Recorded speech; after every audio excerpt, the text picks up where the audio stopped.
Me llamo Rosa Méndez y tengo 58 años.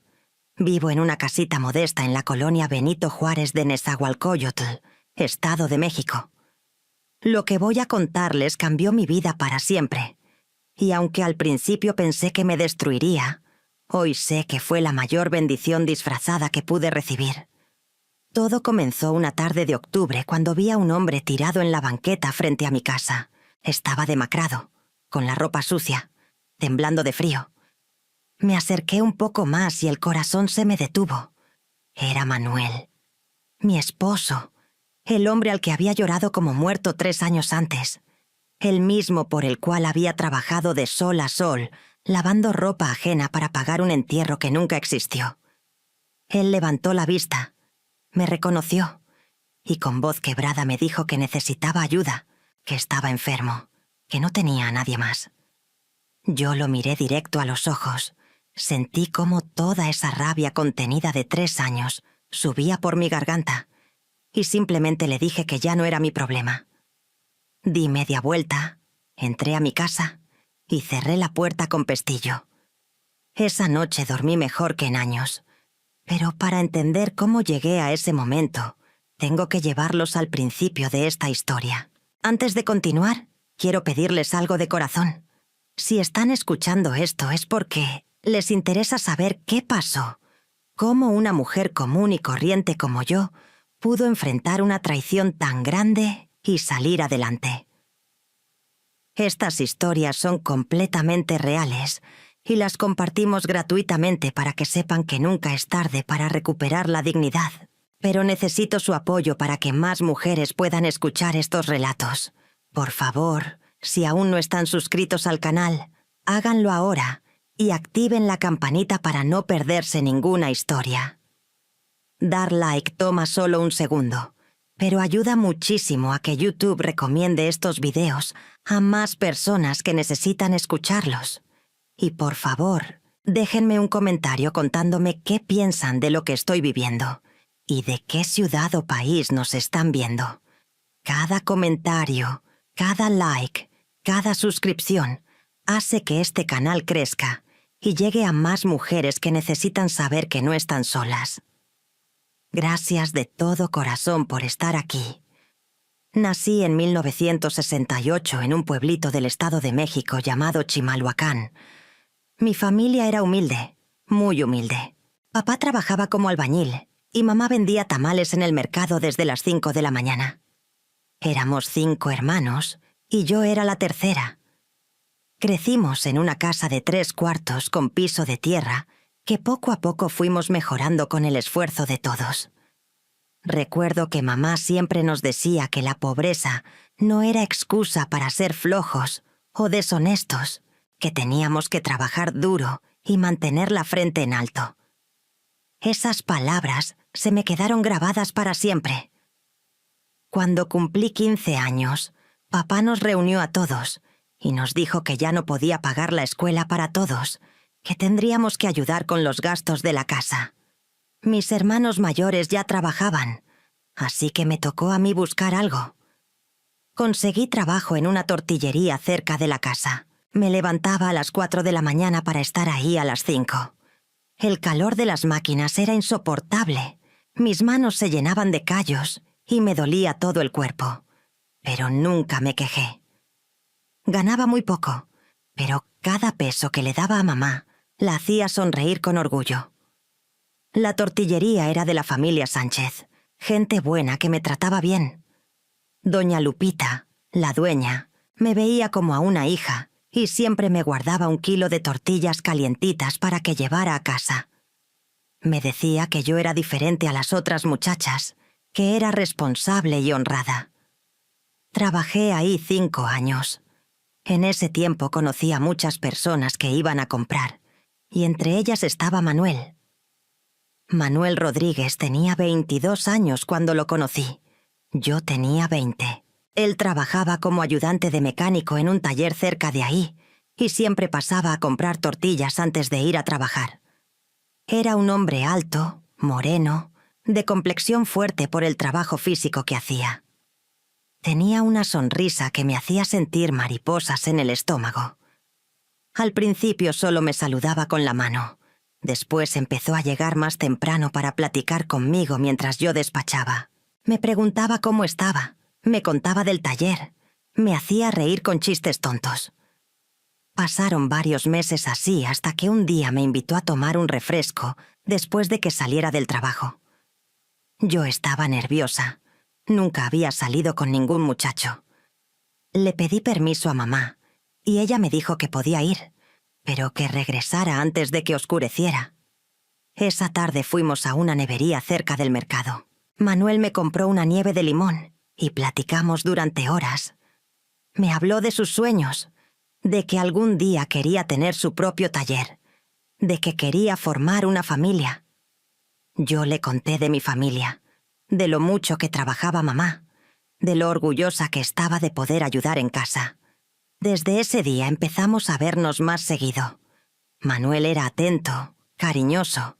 Siempre llegaba con algún detalle pequeño. Un dulce, una flor que cortaba del jardín de su casa. Una vez hasta me llevó un peluche que ganó en una feria. Mis papás lo conocieron después de 3 meses de novios. A papá le cayó bien porque veía que era trabajador, que no era un vago. A mamá le gustaba porque era respetuoso y siempre la saludaba con cariño. Noviamos 3 años. Durante ese tiempo, Manuel cambió de trabajo un par de veces. Dejó el taller porque decía que le pagaban muy poco y consiguió trabajo en una fábrica de muebles. Ahí le iba mejor, ganaba un poco más. Yo seguía en la tortillería, pero doña Lupita me había subido el sueldo porque, ahora además de despachar, ayudaba a llevar las cuentas. No sabía mucho de números, pero me esforzaba y aprendí rápido. Cuando cumplí 23 años, Manuel me pidió matrimonio. Fue una propuesta sencilla, nada del otro mundo. Me llevó al mismo lugar donde habíamos tomado aquella primera nieve, y ahí, sentados en la misma mesa, me preguntó si quería casarme con él. No tenía anillo, no había nada planeado, pero era sincero.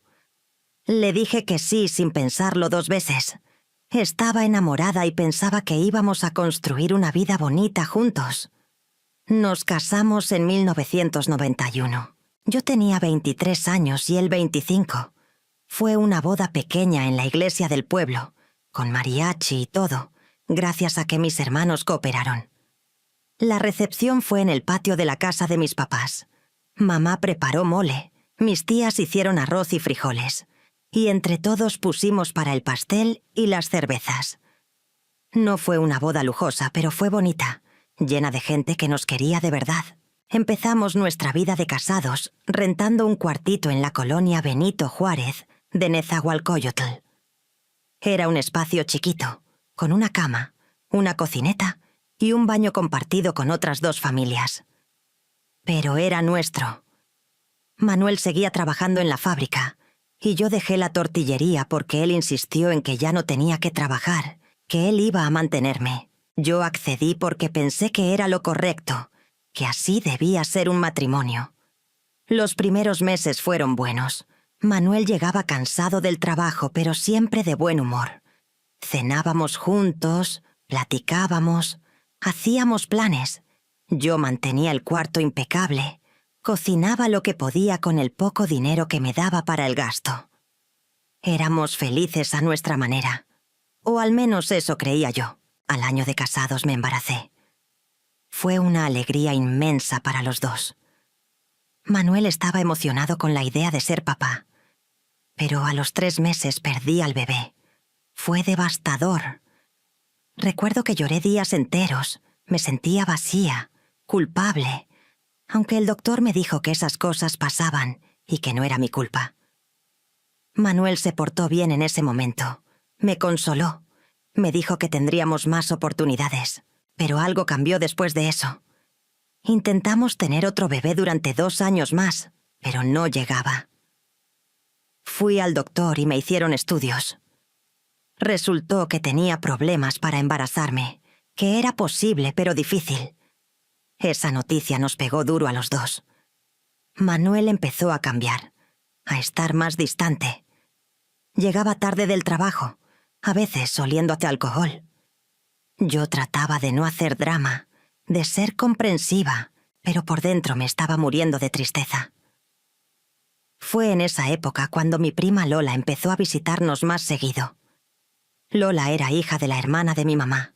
Tenía 32 años, era soltera, sin hijos, y vivía en el Distrito Federal trabajando en una tienda departamental. Era bonita, eso no lo puedo negar. Alta, de cuerpo llamativo, siempre bien arreglada. Decía que venía a hacerme compañía porque veía que yo estaba triste, que necesitaba platicar con alguien.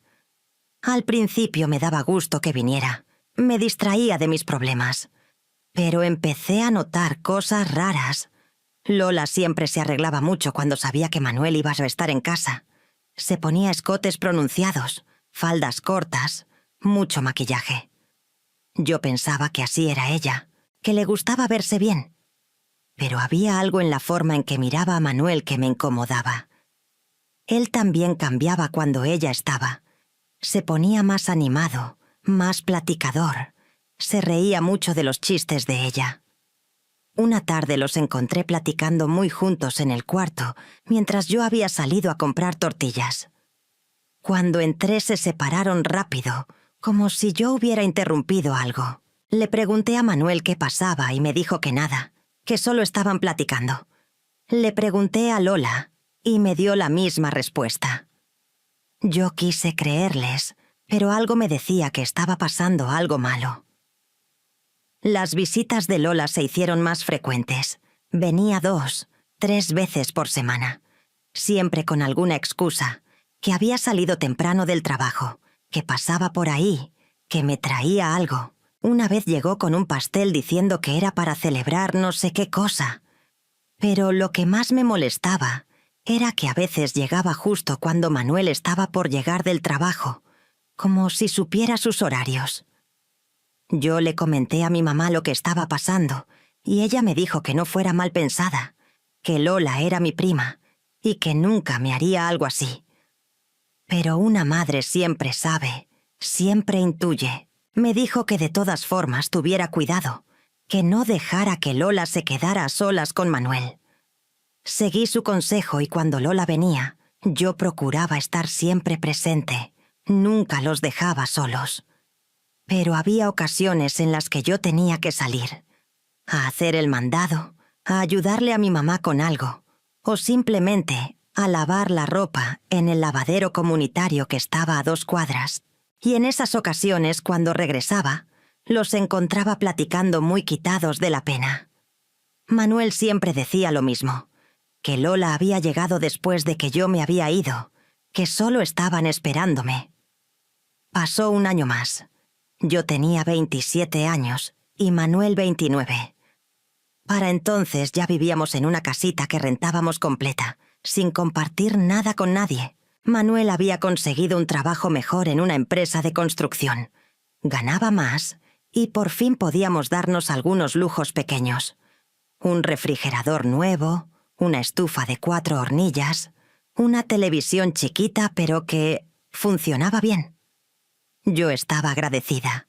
Pensaba que las cosas estaban mejorando. Pero las señales seguían ahí, cada vez más claras, aunque yo no quería verlas. La primera señal que debí tomar en serio fue una tarde de mayo del 98. Yo había ido a casa de mi mamá a llevarle unas tortillas y unas verduras que había comprado en oferta.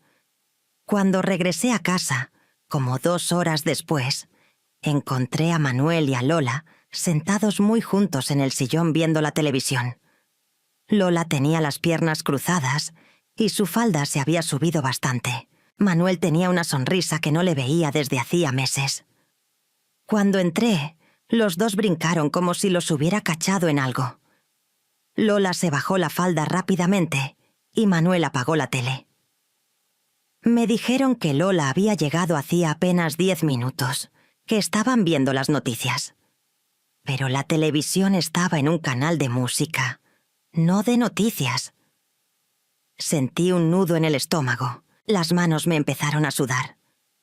Pero no dije nada. Me fui a la cocina a guardar las compras y me quedé ahí, tratando de calmar los latidos de mi corazón. Me dije a mí misma que estaba exagerando, que solo era mi imaginación. La segunda señal llegó en julio de ese mismo año. Manuel empezó a llegar tardísimo los viernes. Decía que en la obra había horas extras y que necesitaba el dinero. Yo le creí al principio. Pero una noche llegó casi a las 11, oliendo a perfume de mujer. No era mi perfume. Yo usaba uno barato que vendían en el mercado, de olor a flores suave. Este era diferente, más dulce, más pesado. Le pregunté por qué olía así, y me dijo que una compañera de trabajo había tropezado con él, y se le había caído su perfume encima. La explicación sonaba forzada, pero quise creerle. Me abrazó, me besó la frente, y me dijo que estaba cansado. Nos acostamos, y yo me quedé despierta toda la noche, pensando, dándole vueltas al asunto. Al día siguiente revisé su ropa cuando la metí a lavar. En el bolsillo de su camisa encontré un recibo de un restaurante en Texcoco. No era un lugar de comida corrida como los que él frecuentaba. Era un restaurante bonito, donde servían platillos que costaban lo que nosotros gastábamos en comida en una semana. Guardé el recibo en mi cajón de ropa interior, sin saber bien por qué lo guardaba. La tercera señal fue en septiembre. Lola dejó de venir a visitarme tan seguido, pero cuando venía, siempre preguntaba por Manuel, que sí cómo estaba, que sí seguía en el mismo trabajo, que sí ganaba bien. Yo le respondía cortante, ya no con la confianza de antes. Un día vino y me dijo que se iba a mudar más cerca, que había conseguido un departamento en Nezahualcóyotl, justo a 20 minutos de nuestra casa. Sentí un escalofrío. Le pregunté por qué se mudaba tan lejos de su trabajo en el Distrito Federal, y me dijo que porque la renta era más barata. No tenía sentido. Su trabajo quedaba a más de 1 hora de ahí. Pero no insistí. Simplemente anoté mentalmente esa información y la guardé en el rincón de mi cabeza donde estaba acumulando todas las sospechas. La cuarta señal fue cuando Manuel empezó a bañarse, apenas llegaba del trabajo. Antes llegaba cansado, se sentaba a ver la tele, cenaba, y luego se bañaba antes de dormir. Pero de repente cambió. Llegaba y directo a la regadera, a veces sin siquiera saludarme bien. Una tarde llegó y yo le había preparado su comida favorita, pollo en mole que había tardado horas en hacer. Apenas entró, ni siquiera volteó a ver la mesa servida. Se metió al baño y estuvo ahí casi media hora. Cuando salió, olía a mi jabón, pero había algo raro. Me acerqué a abrazarlo y noté que se había rasurado. Manuel nunca se rasuraba entre semana, solo los domingos para ir a misa. Le pregunté por qué se había rasurado y me dijo que se sentía sucio por el trabajo, que quería verse y sentirse limpio. Sus ojos no me miraban cuando hablaba. Miraba hacia la pared, hacia el piso, hacia cualquier lado menos a mí. La quinta señal me dolió especialmente. Era noviembre y se acercaba nuestro aniversario de bodas. Siempre, desde que nos casamos, Manuel me regalaba algo sencillo. Una blusa, unos aretes baratos, una vez hasta una cadena de plata delgadita que todavía conservo. Pero ese año, el día de nuestro aniversario, llegó con las manos vacías. No hubo regalo, no hubo flores, no hubo ni siquiera una felicitación. Cuando le recordé que era nuestro aniversario, se dio una palmada en la frente y dijo que se le había olvidado por completo, que había tenido mucho trabajo. Pero 2 días después, cuando fue a bañarse, y revisé su cartera porque necesitaba dinero para comprar leche, encontré un recibo de una joyería. Había comprado una pulsera de oro, una pulsera cara, mucho más cara que todo lo que me había regalado en todos nuestros años de casados juntos. Sentí que el suelo se abría debajo de mí. Volví a guardar el recibo donde lo encontré y no dije nada. Pero esa noche lloré en silencio mientras él dormía a mi lado. La sexta señal fue en diciembre, justo antes de Navidad. Manuel me dijo que la empresa le había dado un bono navideño.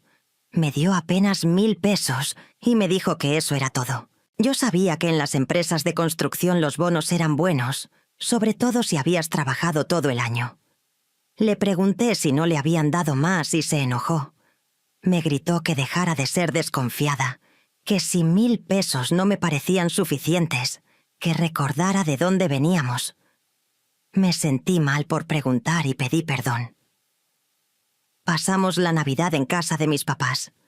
Manuel estuvo raro toda la cena, distraído, viendo su celular cada rato. En ese entonces los celulares apenas se estaban popularizando y él acababa de comprar uno, dizque para que la empresa pudiera localizarlo. Pero esa noche su celular sonaba cada rato con mensajes. Cuando le pregunté quién era, me dijo que eran felicitaciones de sus compañeros de trabajo. Alcancé a ver la pantalla una vez cuando dejó el celular en la mesa. El mensaje decía: «Te extraño». No venía ningún nombre, solo un número. Mi corazón se aceleró tanto que sentí que me iba a dar un infarto ahí mismo. Pero era Navidad. Estábamos con mi familia.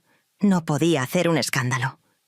Me quedé callada, sonreí, seguí cenando como si nada.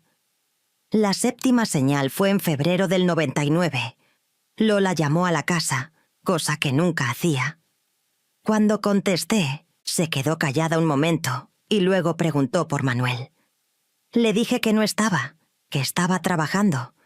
Ella dijo que bueno, que después llamaba, y colgó. Media hora después Manuel llamó diciendo que llegaría tarde, que tenía que quedarse a terminar un trabajo pendiente. Esa coincidencia me pareció demasiado conveniente. Esa noche no llegó a cenar. Llegó pasadas las 11, con una sonrisa que trataba de disimular. Le pregunté cómo le había ido y me dijo que cansado, que la chamba había estado pesada. Pero sus manos estaban limpias, sus uñas perfectas, sin nada de tierra o cemento. Manuel siempre llegaba con las manos sucias del trabajo, por más que se las lavara. Esa noche estaban limpias como si no hubiera trabajado en absoluto. La 8ª y última señal que me hizo confirmar lo que ya sabía, en el fondo de mi corazón, pasó en marzo del 99. Yo estaba ordenando la ropa de Manuel para lavarla cuando encontré, en el bolsillo interior de su chamarra de mezclilla, un sobre cerrado. No tenía nombre ni nada escrito afuera. Lo abrí con las manos temblorosas. Adentro había una carta escrita a mano. La letra era de mujer, delicada, con corazoncitos dibujados en las síes. La carta decía cosas que me rompieron el alma. Hablaba de lo mucho que lo amaba, de lo difícil que era tener que esconderse, de que pronto estarían juntos, sin tener que ocultarse de nadie.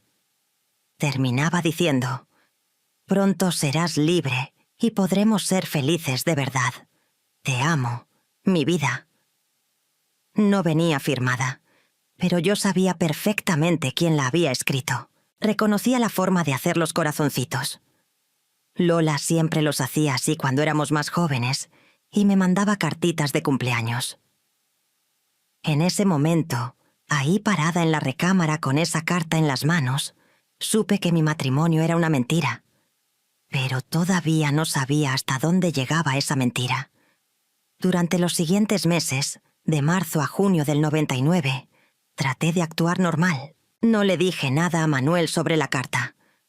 La guardé bien escondida entre las páginas de una Biblia que mi mamá me había regalado cuando me casé. Cada noche, cuando él dormía, la sacaba y la leía una y otra vez, como si al leerla 1000 veces fuera a cambiar lo que decía. Me dolía el pecho físicamente, como si tuviera algo pesado aplastándome las costillas. Pero en el día me ponía mi mejor cara. Le preparaba su comida, le planchaba su ropa, le sonreía cuando llegaba. Por fuera todo parecía normal, pero por dentro me estaba destruyendo. Manuel seguía llegando tarde. Ya ni siquiera se esforzaba en dar buenas excusas. A veces simplemente decía que había salido con los compañeros del trabajo. Otras veces ni siquiera daba explicación. Yo no preguntaba. Me había convertido en un fantasma en mi propia casa, haciendo todo mecánicamente sin sentir nada. Lola dejó de venir por completo. No la vi en meses. Tampoco llamaba. Era como si hubiera desaparecido de mi vida.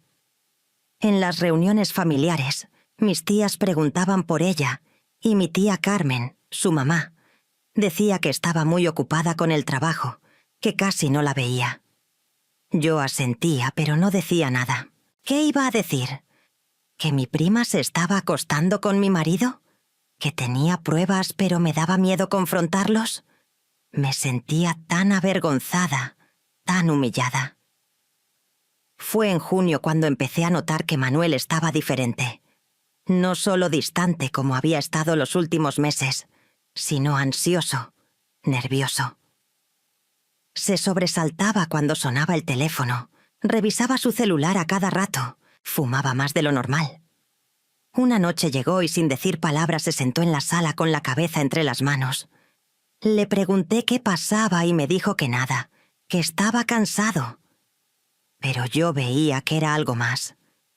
En julio las cosas se pusieron peor. Manuel faltó 2 días al trabajo sin avisar. Le pregunté qué había pasado y me dijo que se sentía mal, que tenía gripa, pero no tenía ningún síntoma de gripa. Simplemente se quedaba acostado mirando el techo, pensativo, como si estuviera planeando algo. El dinero que me daba para el gasto era cada vez menos. Tuve que empezar a usar mis ahorros, lo poco que había guardado de cuando trabajaba en la tortillería y que tenía escondido en una lata en la cocina. Fue a finales de julio cuando pasó algo que me alarmó mucho. Manuel llegó con un moretón en la cara. Le pregunté qué le había pasado y me dijo que se había caído en la obra. Pero ese moretón se veía como de golpe, no de caída. Además tenía los nudillos raspados, como si él también hubiera golpeado a alguien. No insistí. Ya estaba cansada de sus mentiras. En agosto, Manuel empezó a actuar muy raro con el dinero. Me pidió que le enseñara todos mis ahorros. Le dije que no tenía nada ahorrado, que todo lo que tenía era para los gastos de la casa. Se enojó. Me dijo que sabía que yo guardaba dinero, que lo necesitaba urgentemente. Por primera vez en todos nuestros años de casados, le mentí. Le dije que no tenía nada. Él registró toda la casa, pero yo había movido mi lata de ahorros a casa de mi mamá días antes, como si algo me hubiera avisado que tenía que proteger ese dinero.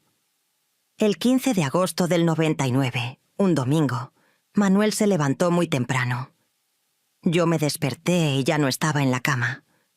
Lo encontré en la sala, vestido de civil, no con su ropa de trabajo. Le pregunté a dónde iba y me dijo que tenía que hacer unas diligencias, que regresaba más tarde. Se fue sin desayunar, algo muy raro en él. Yo me quedé con un presentimiento horrible. Pasaron las horas y Manuel no regresaba. Llegó la noche y nada. Llamé al celular y estaba apagado. Llamé a algunos de sus compañeros de trabajo que conocía y me dijeron que no sabían nada de él, que era domingo y no trabajaban. Me quedé despierta toda la noche esperando. Nada. Al día siguiente, lunes, decidí ir a la obra donde trabajaba. Cuando llegué y pregunté por él, el capataz me miró extrañado y me dijo que Manuel ya no trabajaba ahí, que había renunciado hacía 3 semanas. Me quedé helada. 3 semanas y yo no sabía nada. Todo ese tiempo había estado fingiendo que iba a trabajar. Regresé a casa sin saber qué pensar. ¿Dónde había estado todos esos días? ¿A dónde se iba cuando salía en las mañanas? Revisé toda la casa buscando algo, cualquier pista. No encontré nada. Su ropa seguía ahí, sus cosas personales, todo. Pero él había desaparecido. El martes 17 de agosto recibí una llamada que me cambió la vida para siempre. Era un hombre que se identificó como trabajador del Hospital General de Ecatepec. Me dijo que Manuel había tenido un accidente muy grave, que estaba en terapia intensiva, que fuera inmediatamente. Sentí que el mundo se me venía encima. A pesar de todo, a pesar de las traiciones, era mi esposo. Corrí al hospital sin pensarlo 2 veces. Cuando llegué a terapia intensiva, me dijeron que esperara, que el doctor vendría a hablar conmigo. Esperé horas. Finalmente llegó un doctor joven, de bata blanca, con cara seria. Me llevó a una oficina pequeña y me pidió que me sentara. Con voz pausada me dijo que Manuel había ingresado esa mañana muy grave, que había tenido un accidente vehicular, que había perdido mucha sangre, que habían hecho todo lo posible pero que no habían podido salvarlo. Manuel estaba muerto. Sentí que todo daba vueltas. El doctor seguía hablando, pero yo ya no escuchaba nada. Solo veía su boca moverse. Muerto. Manuel estaba muerto. Empecé a llorar sin control.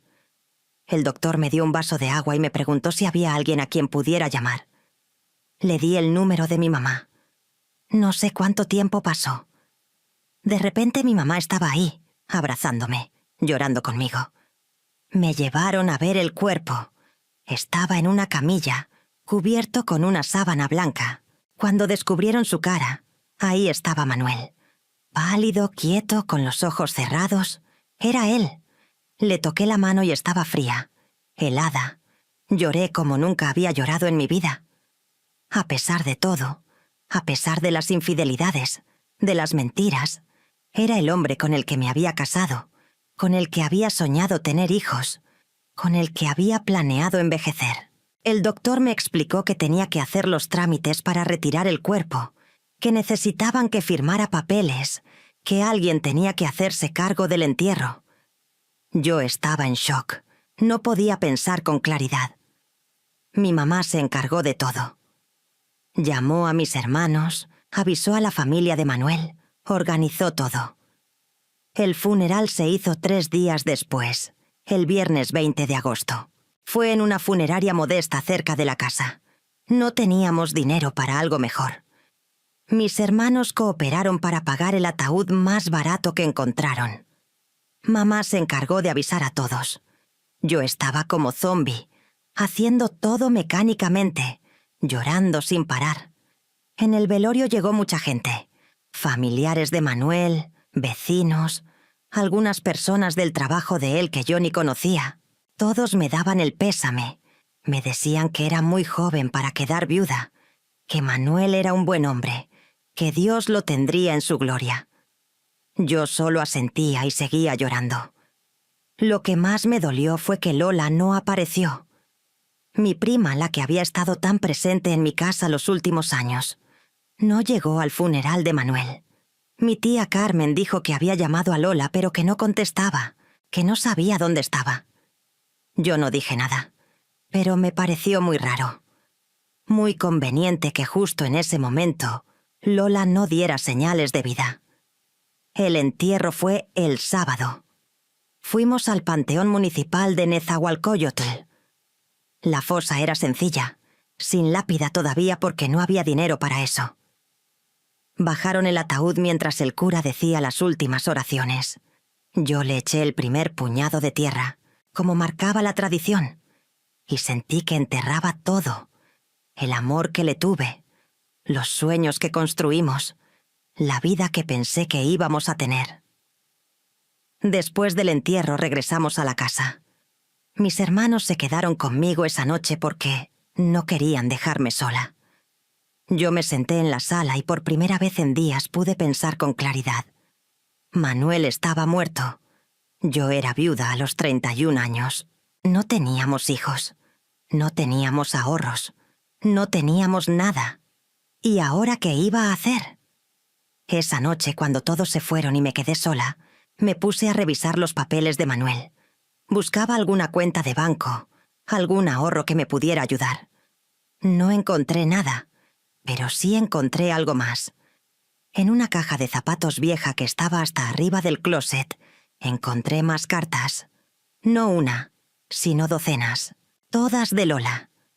Todas con el mismo tono amoroso, hablando de planes futuros, de escaparse juntos, de empezar una vida nueva lejos de mí.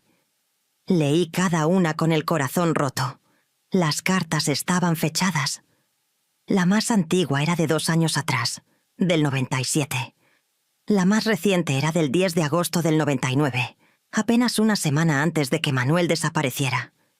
Esa carta, la última, decía algo que me heló la sangre. Ya está todo listo, mi amor. En 5 días nos vamos. Ya tengo todo empacado. Conseguí el dinero que faltaba. Vamos a ser tan felices lejos de aquí. Ya no vas a tener que fingir más con ella. Pronto serás solo mío. La fechó el 10 de agosto. 5 días después era el 15, el día que Manuel desapareció. Todo encajó en mi cabeza como un rompecabezas macabro. Manuel no había desaparecido. Se había ido con Lola. Pero entonces, ¿quién estaba en ese ataúd? ¿Quién era el muerto que yo acababa de enterrar?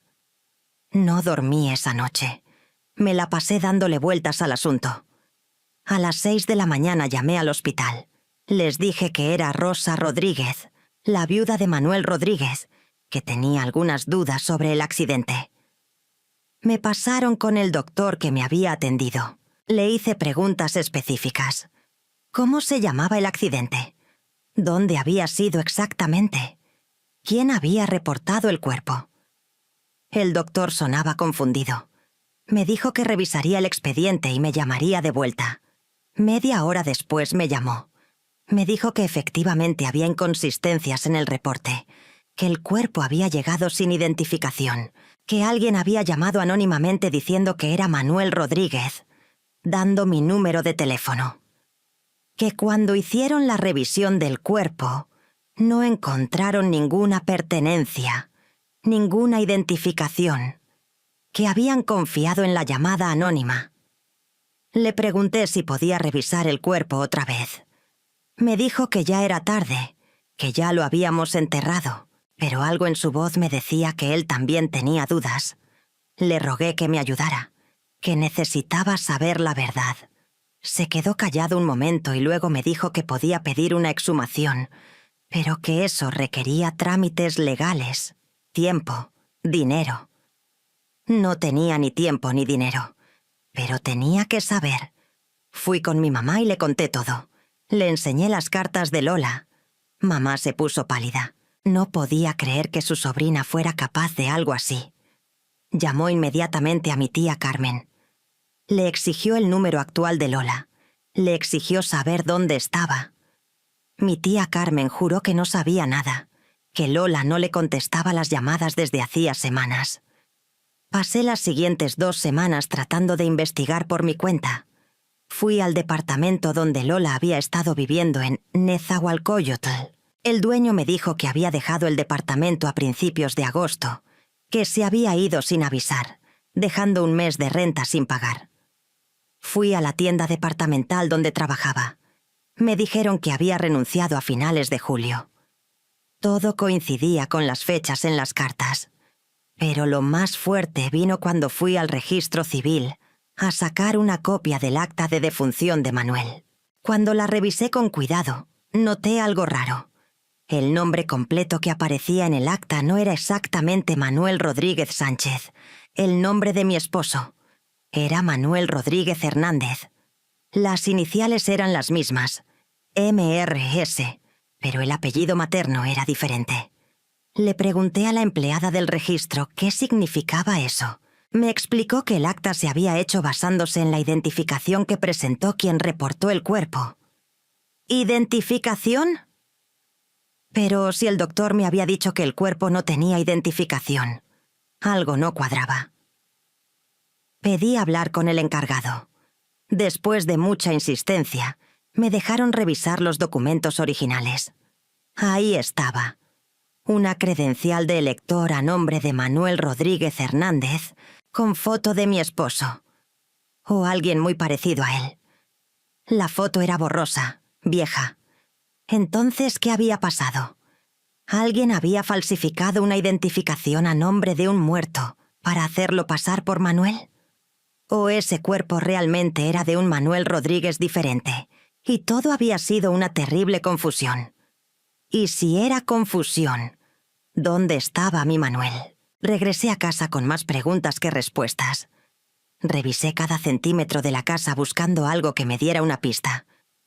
Fue cuando, revisando la ropa de Manuel que seguía en el closet, encontré en el bolsillo de un pantalón un papel doblado. Era un itinerario de autobús. Salida: Terminal del Norte, Ciudad de México. Destino: Guadalajara, Jalisco.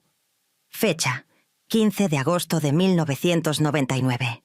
2 boletos. Nombres: Manuel Rodríguez y Dolores Méndez. Dolores. El nombre completo de Lola era María Dolores Méndez. Ahí estaba la prueba. Se habían ido juntos a Guadalajara el mismo día que Manuel desapareció. Pero entonces, ¿quién era el muerto que yo había llorado y enterrado como si fuera mi esposo?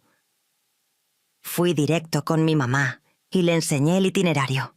Ella se puso a llorar de rabia. No podía creer la traición. Me abrazó y me dijo que teníamos que denunciar esto a la policía. Fuimos a la delegación al día siguiente. Le conté todo al Ministerio Público. Las cartas, las inconsistencias en el acta de defunción, el itinerario de autobús, todo. El Ministerio Público tomó mi denuncia, pero con cara de pocos amigos me dijo que sin pruebas contundentes no podían hacer mucho, que el hecho de que hubiera un itinerario no significaba que lo hubieran usado, que las cartas podían ser viejas, que la inconsistencia en el acta podía ser un error administrativo. Me sentí impotente, furiosa, traicionada por todo el sistema. Salí de la delegación llorando de coraje. Mamá me dijo que no me diera por vencida, que la verdad siempre sale a la luz. Pasaron semanas. Yo estaba hundida en la depresión. No comía bien. No dormía bien. Lloraba por las noches, pero ya no de tristeza, sino de rabia. Rabia contra Manuel, contra Lola, contra mí misma por haber sido tan ciega. No tenía dinero. Manuel no había dejado nada. No había seguro de vida. No había ahorros. La renta de la casa se estaba venciendo y yo no tenía con qué pagarla. Mis hermanos me ayudaban con algo de dinero, pero ellos también tenían sus propias familias que mantener. Fue mi mamá quien me dijo que tenía que ponerme a trabajar, que no podía quedarme ahí lamentándome, que tenía que salir adelante. Tenía razón. A principios de septiembre del 99 empecé a buscar trabajo. Pero a mis 31 años, sin experiencia reciente, había dejado de trabajar cuando me casé. No era fácil. Finalmente conseguí trabajo lavando ropa ajena. Una señora de la colonia, doña Meche, necesitaba a alguien que le ayudara con la lavandería de su casa. Me pagaba 50 pesos al día. Era poco, pero era algo. Empecé a lavar ropa como nunca antes lo había hecho. Me levantaba a las 5 de la mañana, iba a casa de doña Meche, lavaba, tendía, planchaba, doblaba. Regresaba a casa destrozada, con las manos rojas e hinchadas, la espalda adolorida. Pero al menos tenía dinero para comer, para pagar la renta. Así pasaron los meses. Septiembre, octubre, noviembre. Yo seguía trabajando, sobreviviendo, tratando de no pensar en Manuel y Lola, tratando de no pensar en que había pagado un funeral, un entierro, gastos que me habían dejado endeudada por un hombre que probablemente estaba vivo y feliz con mi prima en quién sabe dónde. Si en ese momento me quedo callada y dejo las cosas así, créanme que muchas lo entenderían.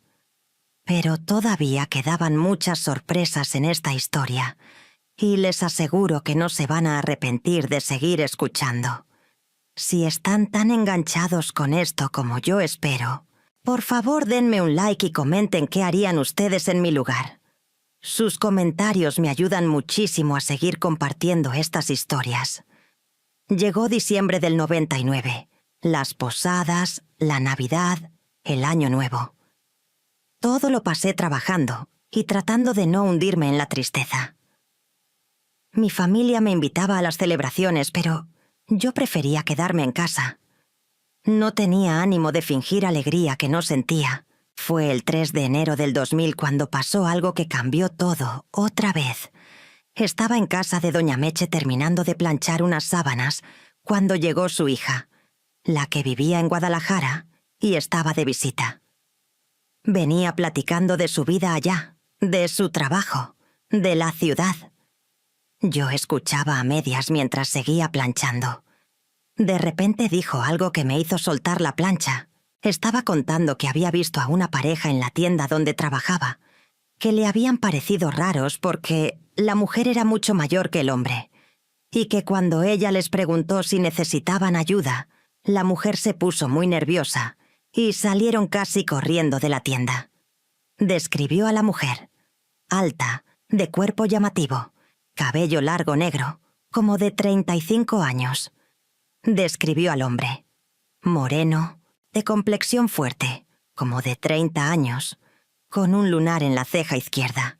Manuel tenía un lunar en la ceja izquierda, un lunar muy específico que yo había besado 1000 veces.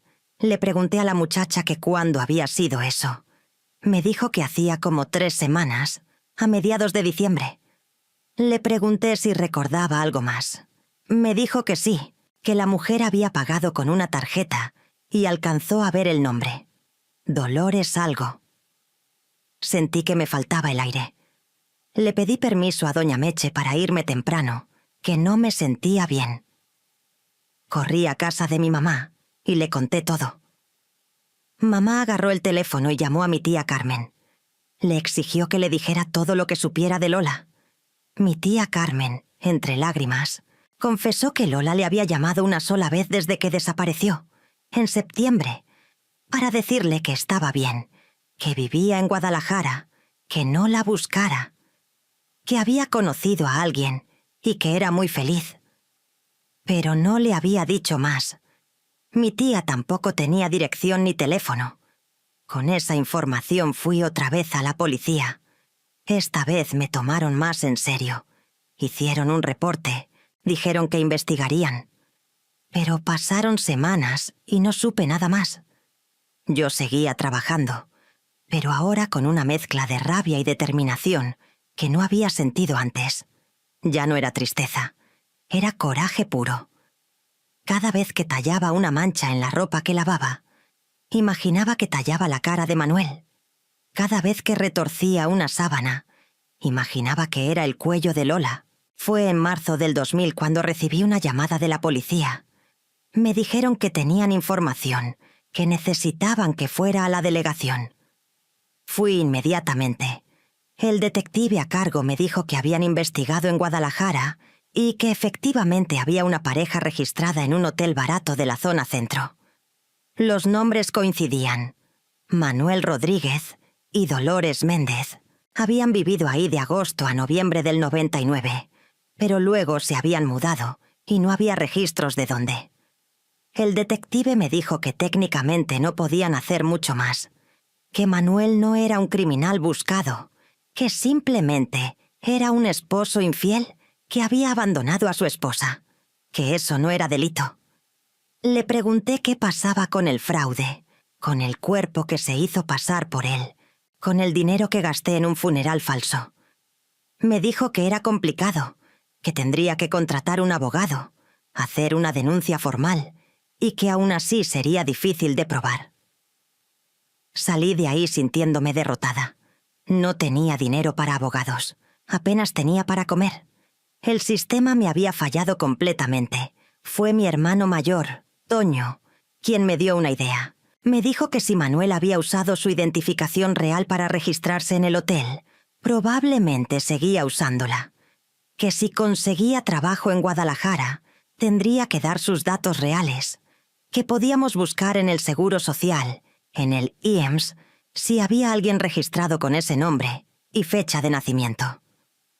No teníamos contactos en el IEMS, pero la esposa de mi hermano trabajaba en una oficina del gobierno y tenía una amiga cuyo esposo trabajaba en el Seguro Social. Después de muchas vueltas y llamadas, conseguimos que esa persona buscara.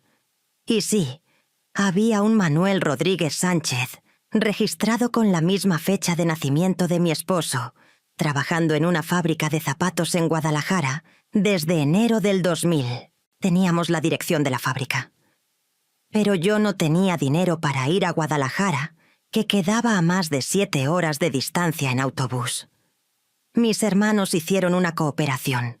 Juntaron entre todos para comprarme el boleto de ida y vuelta, y me dieron algo de dinero extra para gastos. El 15 de abril del 2000 me subí a un autobús con destino a Guadalajara. Llevaba en mi bolsa las cartas de Lola, el itinerario de autobús, copias de todos los documentos que había juntado. No sabía exactamente qué iba a hacer cuando llegara, pero tenía que verlo con mis propios ojos. Tenía que confirmar que todo lo que sospechaba era verdad. Llegué a Guadalajara como a las 3 de la tarde. Tomé un taxi a la dirección de la fábrica. Era una zona industrial, fea, llena de fábricas y bodegas. La fábrica de zapatos era un edificio grande de 3 pisos, con las paredes grises y sin pintar. Me quedé afuera, esperando, sin saber bien qué hacer. A las 6 de la tarde empezaron a salir los trabajadores. Me puse nerviosa. El corazón me latía rapidísimo. Veía cada cara, buscando entre la multitud. Y entonces lo vi. Salió por la puerta principal con un grupo de compañeros. Era él, Manuel, mi esposo, el hombre que se suponía que estaba muerto, que yo había llorado, al que le había pagado un entierro con dinero que no tenía. Estaba ahí, vivo, caminando, riendo con sus compañeros. Se veía bien. No desmejorado, no enfermo, no nada. Se veía como si nada hubiera pasado. Sentí tanta rabia que las piernas me temblaban. Quise correr hacia él, gritarle, golpearlo. Pero me quedé quieta, escondida detrás de un poste. Lo seguí con la mirada. Se despidió de sus compañeros y empezó a caminar por la calle. Yo lo seguí a distancia prudente. Caminó como 15 minutos hasta llegar a una vecindad vieja. Subió las escaleras hasta el 2.º piso y entró a un departamento. Yo me quedé abajo, mirando hacia arriba, esperando no sé qué. No tuve que esperar mucho. Como a los 10 minutos se abrió la puerta del departamento y salió Lola, mi prima.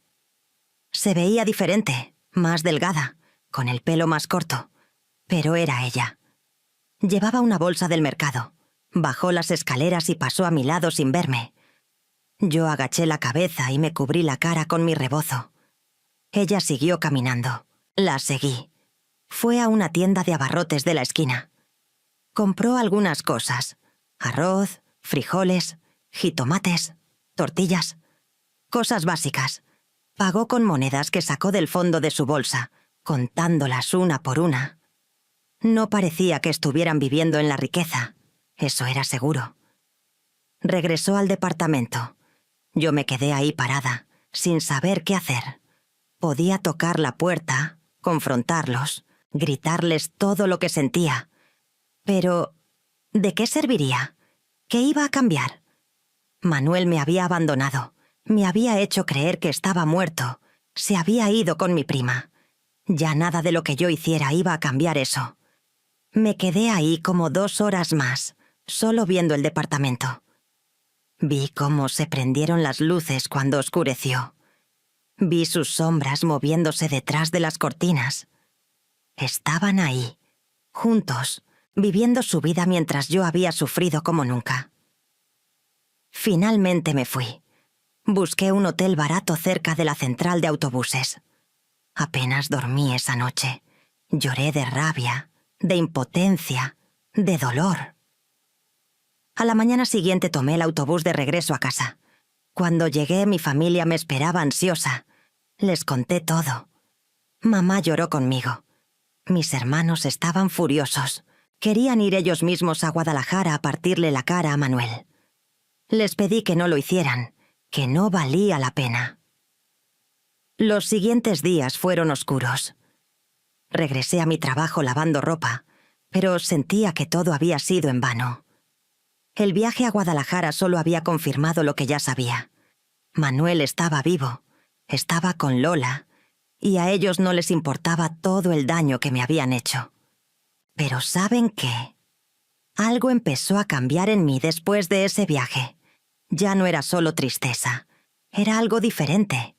Era como si ver a Manuel vivo hubiera cerrado un ciclo.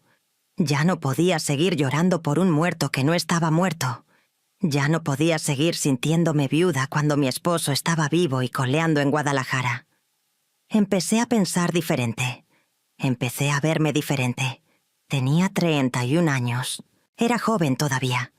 Había desperdiciado años de mi vida con un hombre que no me valoraba, que me había traicionado de la peor manera.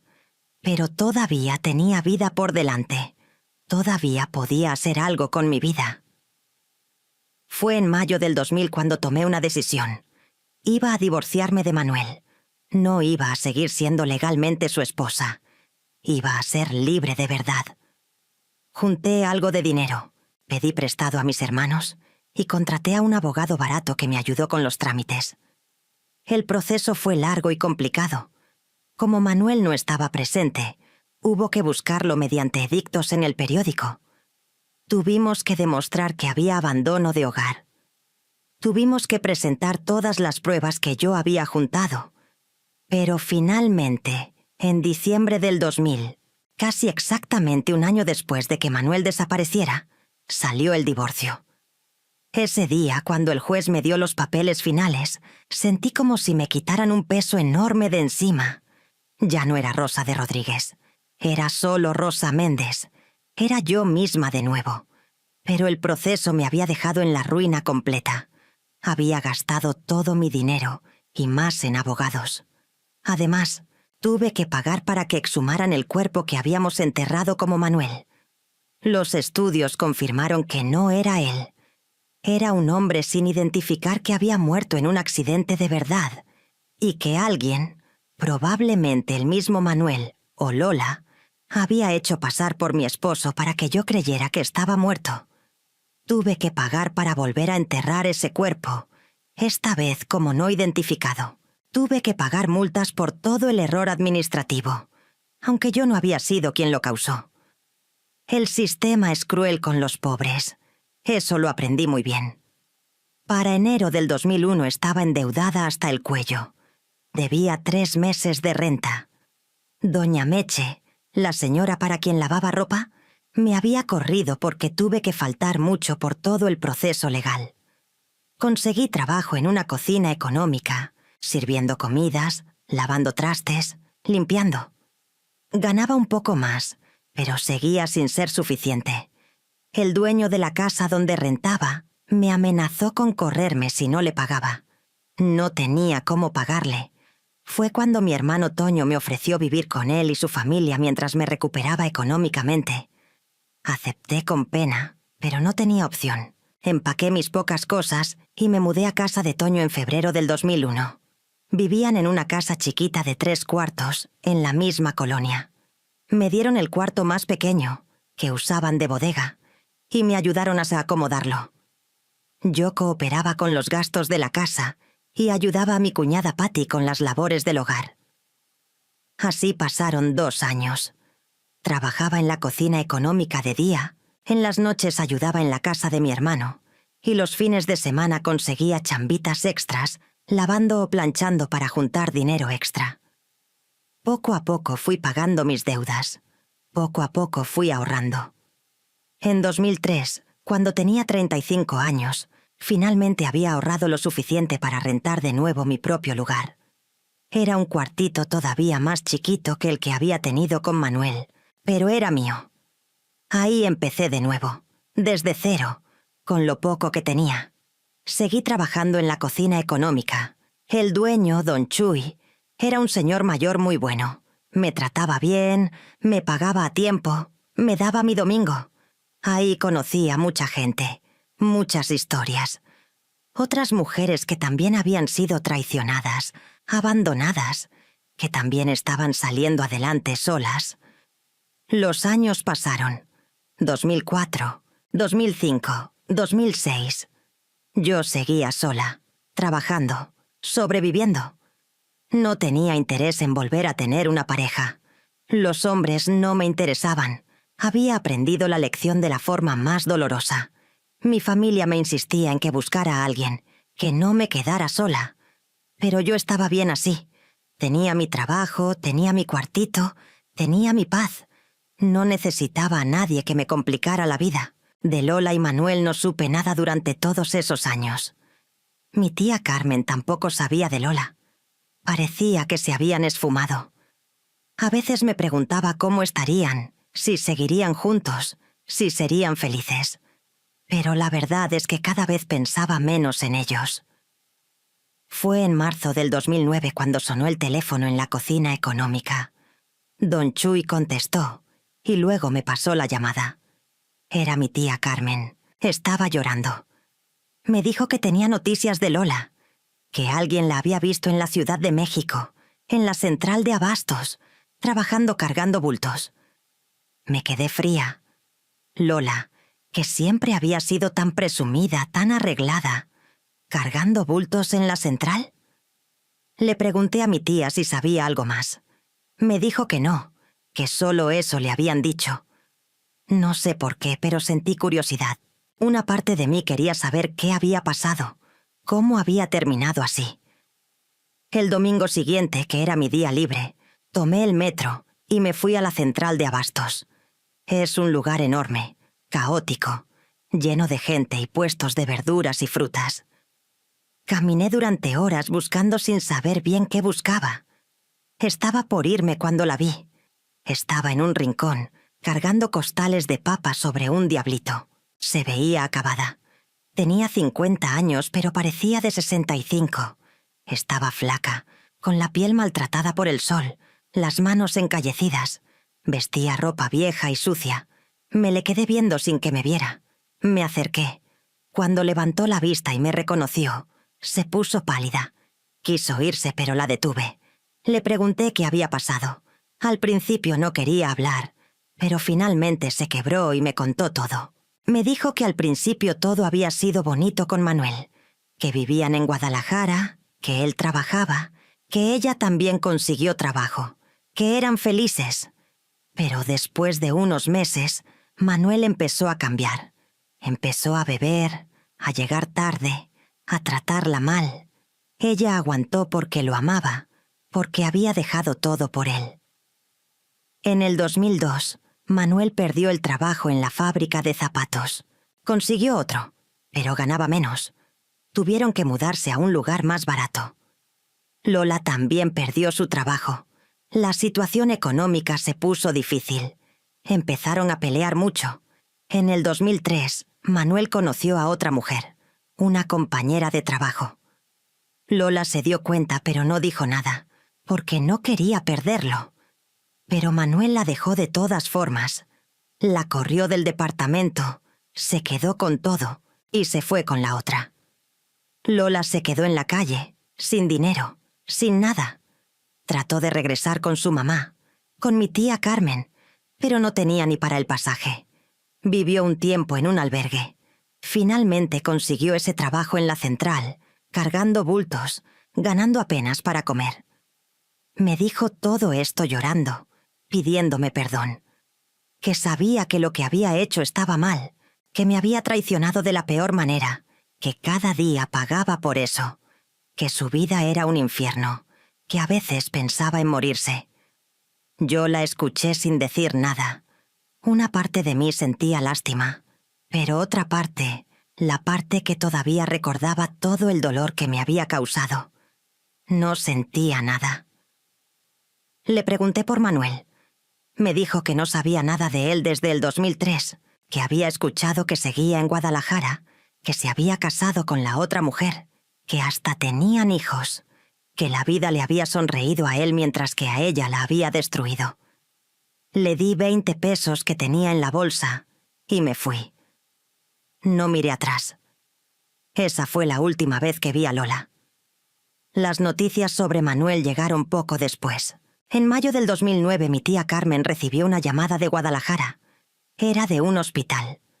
Manuel estaba ahí, muy grave, con cirrosis en el hígado. El alcohol lo había destruido. Estaba solo. La mujer con la que se había casado lo había dejado cuando se enfermó. No tenía dinero, no tenía seguro, no tenía nada. El hospital necesitaba que un familiar se hiciera cargo. Como yo era técnicamente su exesposa y no había nadie más, me llamaron a mí.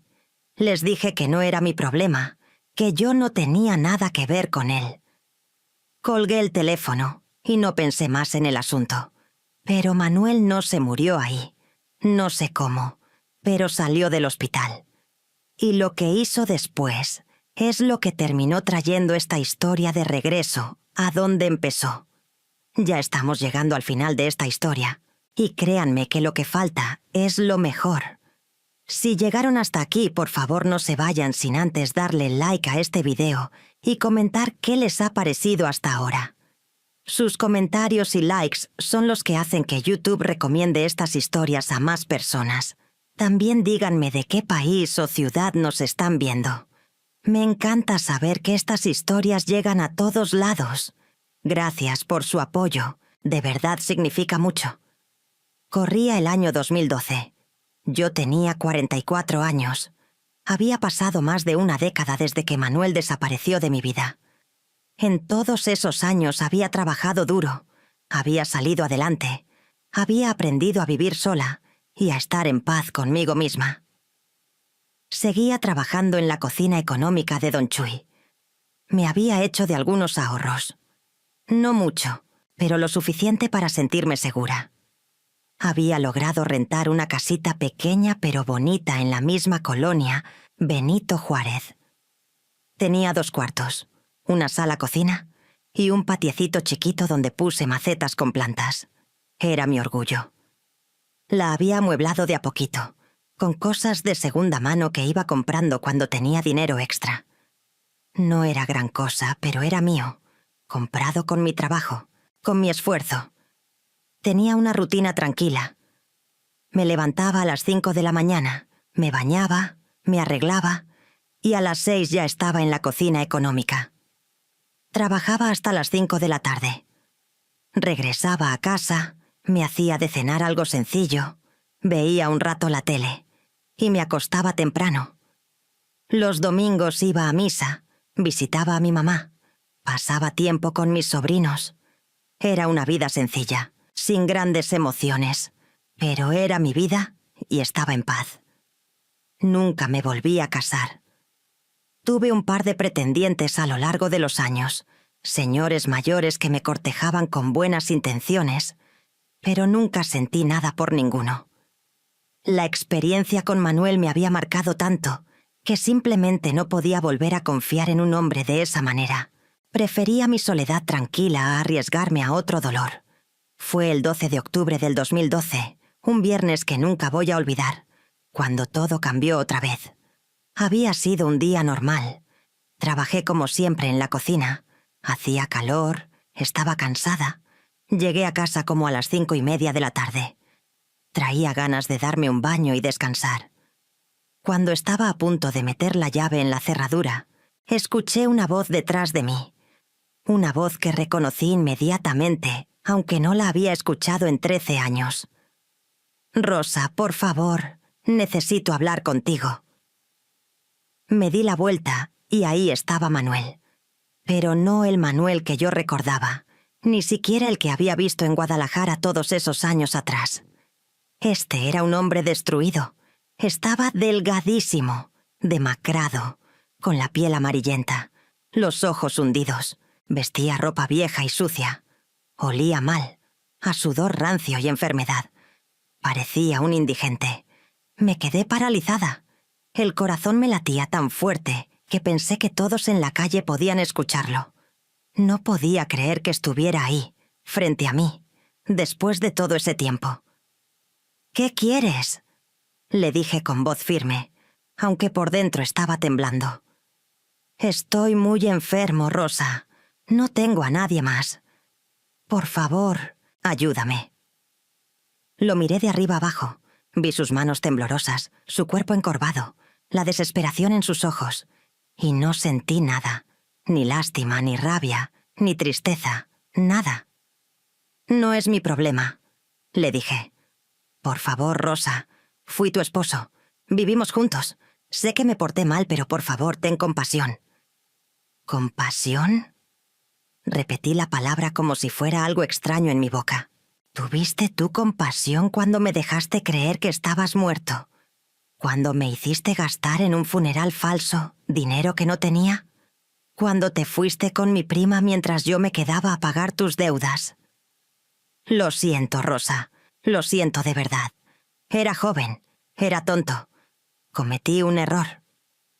«Un error», dije, y solté una risa amarga. Llamarle error a lo que me hiciste es quedarse corto. Estoy muy enfermo. El doctor me dio 6 meses de vida. Lola me dejó cuando me enfermé. Mi familia no me quiere recibir porque les robé dinero hace años. No tengo a nadie. Por favor, déjame quedarme aunque sea unos días, hasta que encuentre algo. Lo miré a los ojos. Vi la misma cara que había besado el día de nuestra boda. Los mismos ojos que me habían jurado amor eterno. La misma boca que me había mentido 1000 veces. Y en ese momento tuve una claridad absoluta de lo que tenía que hacer. No, le dije simplemente. ¿Qué? Que no. No vas a entrar a mi casa. No voy a ayudarte. No eres mi problema. Rosa, por favor. Durante 13 años me pregunté qué haría si algún día te volvía a ver. Si te gritaría, si te golpearía, si llamaría a la policía. Pero, ¿sabes qué, Manuel? Ya no me importas lo suficiente como para hacer ninguna de esas cosas. Simplemente ya no existes para mí. Pero me voy a morir en la calle. Entonces te vas a morir en la calle. Igual que yo casi me muero de tristeza por tu culpa. Igual que casi pierdo mi casa, mi dignidad, mi vida entera por tu traición. Tú elegiste tu camino. Ahora vive con las consecuencias. No puedes ser tan cruel. ¿Cruel? Cruel fuiste tú. Yo solo estoy siendo justa. Abrí la puerta de mi casa, entré y la cerré en su cara. Pasé el pestillo, los 2 cerrojos, la cadena. Me quedé del otro lado, con la espalda contra la puerta, escuchando. Escuché cómo tocaba la puerta suavemente. Escuché cómo decía mi nombre. Escuché cómo empezó a llorar. Escuché cómo, después de varios minutos, se fue. Caminé hasta la ventana de la sala y lo vi alejarse. Caminaba despacio, encorvado, derrotado. Llegó hasta la esquina y se sentó en la banqueta. Se quedó ahí. No sentí remordimiento. No sentí culpa. Sentí paz. Esa noche cené tranquila. Vi mi telenovela. Y me acosté a dormir. Dormí mejor que en años. A la mañana siguiente, cuando salí a trabajar, Manuel seguía ahí, sentado en la misma banqueta, en la misma posición. Me vio pasar y extendió la mano pidiendo ayuda. Yo ni siquiera volteé a verlo. Seguí caminando como si fuera un mueble más de la calle. Así pasó todo el fin de semana. Manuel se quedó ahí, en esa banqueta, frente a mi casa. Los vecinos empezaron a preguntar quién era. Yo les decía que era un indigente cualquiera, que no lo conocía. Algunos le daban monedas, otros le llevaban comida. Él la aceptaba, pero no se movía de ahí, como si estuviera esperando que yo me compadeciera y le abriera la puerta. El domingo en la tarde, mi hermano Toño vino a visitarme. Vio a Manuel en la banqueta y lo reconoció inmediatamente. Entró a mi casa furioso, preguntándome por qué no me había dicho que Manuel estaba ahí, que iba a irle a partir la cara. Le pedí que no lo hiciera. Le expliqué que ya lo había confrontado, que le había dicho que no era mi problema y que no quería más drama. Solo quería que se fuera. Toño salió de todas formas y le dijo a Manuel que se largara, que si no lo hacía iba a llamar a la policía. Manuel dijo que la calle era de todos, que no estaba haciendo nada malo. Toño regresó a la casa echando humo, pero lo convencí de que lo dejara, que eventualmente se cansaría y se iría. Pero Manuel no se fue. Pasó otra semana. Todos los días, cuando yo salía a trabajar y cuando regresaba, ahí estaba. Los vecinos ya sabían quién era. La señora de la tiendita de la esquina me dijo que le había preguntado y que Manuel le había dicho que era mi esposo, que habíamos tenido problemas pero que él quería arreglar las cosas. Yo le aclaré que era mi ex esposo, que me había abandonado hacía años y que yo no quería nada con él. Algunos vecinos me apoyaban, decían que hacía bien en no dejarlo entrar, que se veía que era un vividor. Otros me criticaban, decían que era muy dura, que cómo iba a dejar a un enfermo en la calle. A esos les contaba la historia completa, de cómo me había hecho creer que estaba muerto, de cómo se había ido con mi prima. Cuando les contaba eso, cambiaban de opinión inmediatamente. 2 semanas después de que llegara, Manuel seguía ahí, pero ya se veía peor. Cada día estaba más flaco, más débil. Tosía mucho, una tos seca y profunda que sonaba terrible. Ya casi no podía caminar, apenas se arrastraba para ir al baño público que estaba a 2 cuadras. Una noche, como a las 10, tocó mi puerta. Débilmente, apenas se escuchaba. No le abrí. Escuché su voz desde afuera. «Rosa, por favor, tengo mucho frío. Solo déjame pasar la noche. Mañana me voy, te lo prometo». No contesté. Apagué las luces de la casa para que pensara que me había dormido. Lo escuché sollozar del otro lado de la puerta. Después de un rato se calló. Supuse que se había ido de regreso a su banqueta. A la mañana siguiente, cuando salí, no estaba en la banqueta. Pensé que finalmente se había ido. Sentí un alivio enorme. Pero cuando regresé del trabajo, ahí estaba otra vez. Así pasó octubre. Llegó noviembre. Manuel seguía ahí, cada día más enfermo, más débil. Ya no me pedía nada. Solo se quedaba sentado, mirando al vacío, tosiendo. Hubo momentos, no voy a mentir, en que sentí algo. No lástima exactamente, pero sí una especie de tristeza general por la condición humana. Ver a alguien destruirse así, sin importar quién fuera, era duro. Pero cada vez que sentía que me estaba ablandando, recordaba todo lo que me había hecho pasar. Recordaba las noches que lloré creyendo que estaba muerto. Recordaba el trabajo matándome para pagar un funeral que no existía. Recordaba la humillación de saber que mi esposo me había abandonado por mi propia prima. Y la compasión se me esfumaba. A principios de diciembre Manuel ya no podía ni sentarse. Estaba tirado en la banqueta, cubierto con cartones que la gente le había dado. Tosía sangre. Estaba claramente muriendo. La señora de la tiendita me dijo que deberíamos llamar a una ambulancia, que no podíamos dejar que se muriera ahí. Le dije que llamara a ella si quería, que yo no iba a hacer nada. Ella llamó. Vino la ambulancia. Se lo quisieron llevar. Pero Manuel se negó. Dijo que no quería ir al hospital, que quería morirse ahí, frente a la casa de su esposa. Los paramédicos no podían llevárselo a la fuerza si él se negaba. Así que se fueron. El 15 de diciembre del 2012, 3 meses después de que llegó, Manuel murió. Fue en la madrugada. Yo no me enteré hasta la mañana, cuando salí a trabajar y lo vi ahí, inmóvil, cubierto con sus cartones. La señora de la tiendita ya había llamado a las autoridades. Vino la policía, los servicios forenses. Me preguntaron si lo conocía.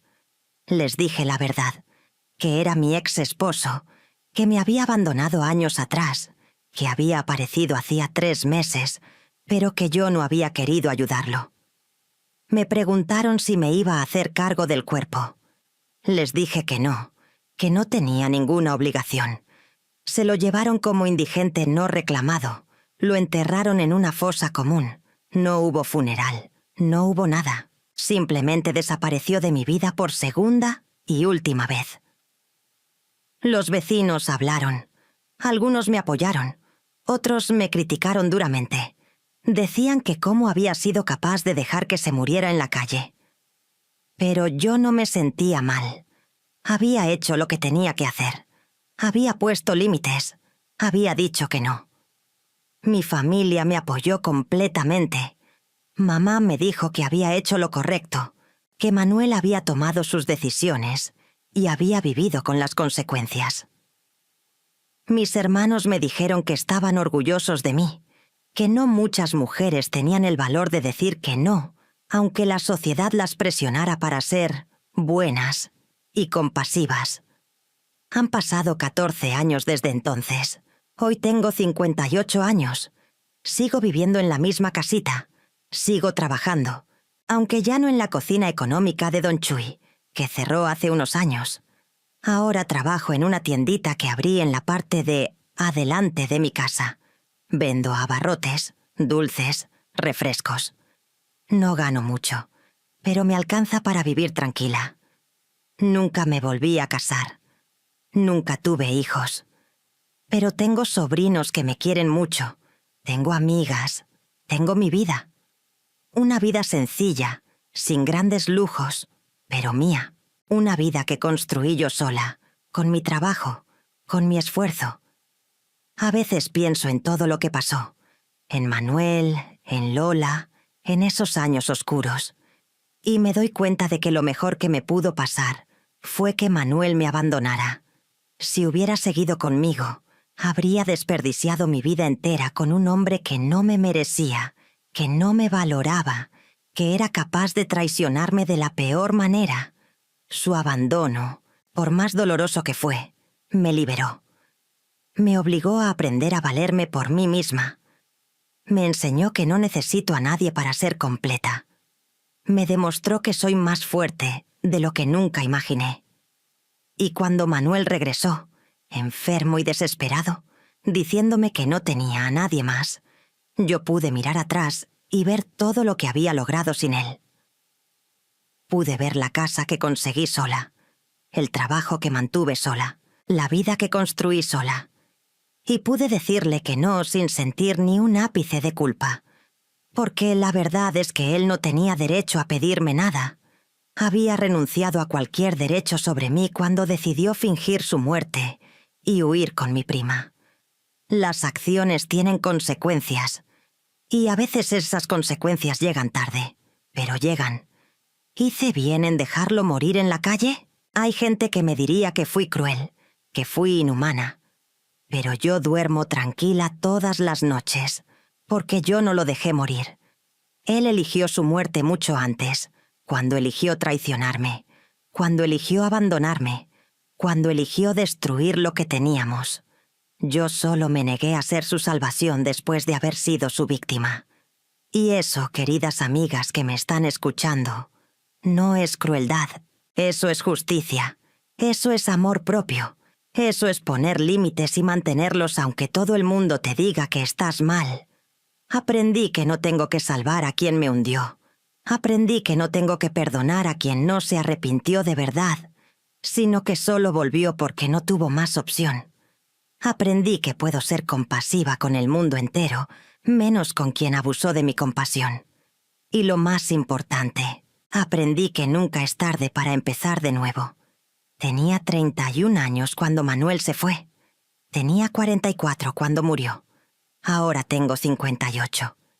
Y cada una de esas etapas me enseñó algo valioso. A las mujeres que están escuchando esto, que tal vez están pasando por algo similar, que tal vez tienen un esposo infiel, un familiar traicionero, alguien que abusa de su bondad, quiero decirles esto. No es tu obligación salvar a quien te hunde. No es tu deber perdonar a quien no lo merece.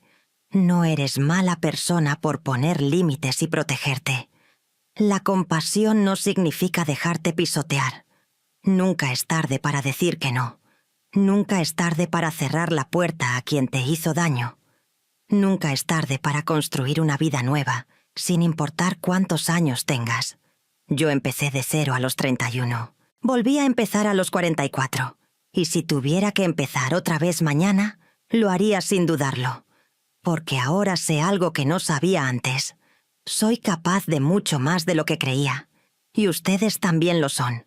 No dejen que nadie las convenza de que tienen que aguantar lo que no merecen solo porque ya llevan muchos años juntos, o porque ya están grandes, o porque ¿qué va a decir la gente? La única opinión que importa es la suya. Y la única vida que tienen que vivir es la de ustedes. Yo elegí cerrar la puerta. Y fue la mejor decisión de mi vida. Si esta historia les movió algo por dentro, si se sintieron identificadas, o si simplemente les hizo pensar, les pido de corazón que le den like a este video. Compartan su experiencia en los comentarios. ¿Ustedes qué habrían hecho en mi lugar? ¿Alguna vez han tenido que poner límites difíciles? Cuéntenme. Me encanta leer sus historias. Y si aún no están suscritos, háganlo ahora. Hay muchas historias más como esta que necesitan escuchar. Historias de mujeres reales que han pasado por cosas increíbles y han salido adelante. Su apoyo hace que este canal crezca y llegue a más mujeres que necesitan saber que no están solas, que no son las únicas, que sí se puede salir adelante. Muchas gracias por haberme escuchado hasta el final. Gracias por su tiempo, por su atención, por su apoyo. Les mando un abrazo enorme desde mi casita aquí en Nezahualcóyotl. Y recuerden siempre, nunca es tarde para recuperar tu vida. Nunca es tarde para decir que no. Y nunca, nunca es tarde para volver a empezar. Que Dios las bendiga a todas. Hasta la próxima historia.